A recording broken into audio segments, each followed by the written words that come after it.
Dr. A.R. Hayes, who I really like and who I'm going to link to in the episode description, made a very interesting statement the other day that I wanted to talk about on this episode. He said that in cases like the King Road killings, that the motive is typically one of three things: money, sex, or drugs. Now, I don't disagree with that, but I will say those are definitely three of the more prominent motives for murder. But there are roughly like six or seven that include organized crime, ideology, power. What's the other one? Like a mercy killing, like you're taking away someone's suffering. There are a lot of different motives. So money, sex, or drugs don't necessarily have to play a role in the Idaho 4 case. I happen to think that the motive was a desire for power and control, as well as rage. Now, he said something else that I thought was a really important thing to talk about, which was he said that, because they called the suspect an incel, and because they say the suspect was stalking them, that's the sexual component, right? That's the sort of the sex aspect of the motive. And I want to make really clear, stalking, just like any kind of SA, something assault, is very rarely about the act of sex, and far more about power and control. So the whole what people get off on stalking people is the idea that the person that they're stalking has no idea that they're being watched. And there's a rush of power that comes with that. So that doesn't necessarily mean he had any kind of attraction to these women, that he wanted to sleep with any of these women. Doesn't necessarily. Everyone's thinking, oh, one of them must have rejected him. This isn't necessarily about sex. To me, this case screams rage, and rage for women, which would explain why, he targeted a house where 6 women lived. So I just wanted to be clear that, people stalk for a lot of different reasons. And sometimes men stalk other men. And that doesn't necessarily, in most of those cases, or many of those cases, there isn't any kind of sexual component there, right? It's more about hunt. Like when someone hunts an animal, there's something about that power of knowing that you can take a life.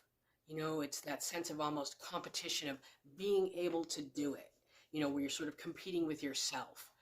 So there's a lot of different aspects to stalking that really have nothing to do with sex. I don't believe that he was stalking them. I think he was stalking the house. I think that he was paying close attention to the house to get a sense of the comings and the goings and the activity in the house and who lived in the house. But I also think that he got off on the voyeuristic aspect of watching these kids go in and out of this house.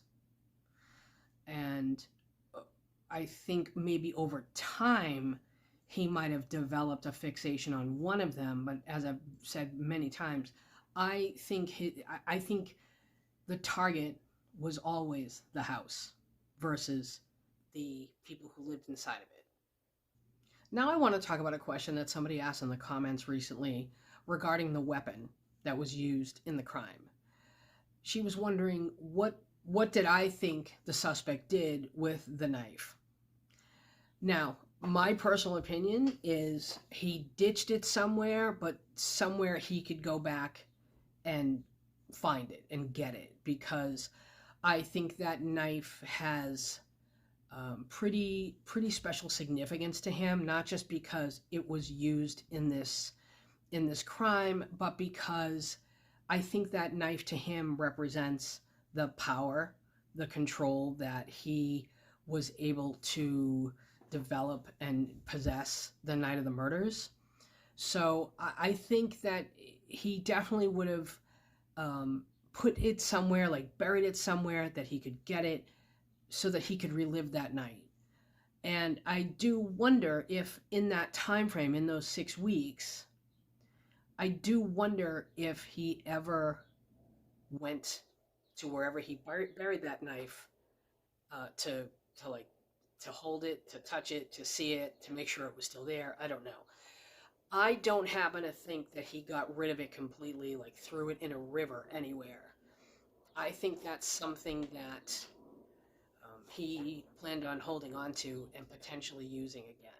This commenter also wants to know what did she think, what I thought the suspect did without the knife. Did he, without the sheath, did he leave the house with just the knife in his hands? And if so, did Dylan not see it? What happened there? You have to realize she would have had, her eyes would have had to have been directed down to the side of his body or his hands to see that he was holding a knife, unless there was some sort of glare from like a light on the blade. She wouldn't necessarily see that, especially if he did have on one of those Dickies overall things.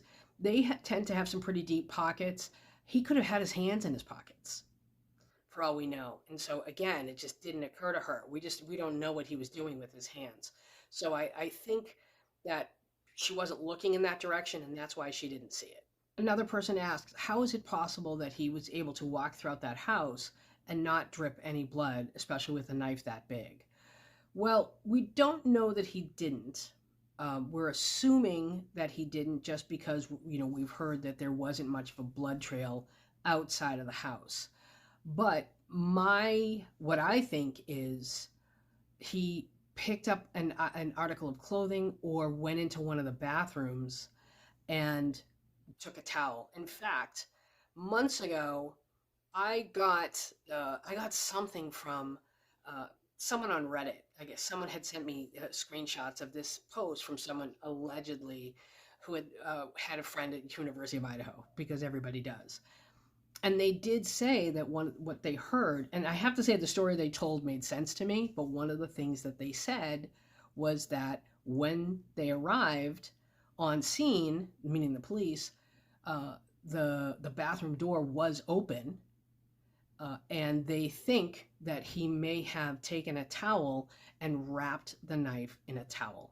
So I do think, and that too, I don't understand how he could have left the house, left Kaylee and Maddie's room, and not realize he didn't have the sheath, because he had to have been thinking about the trail. This guy was careful.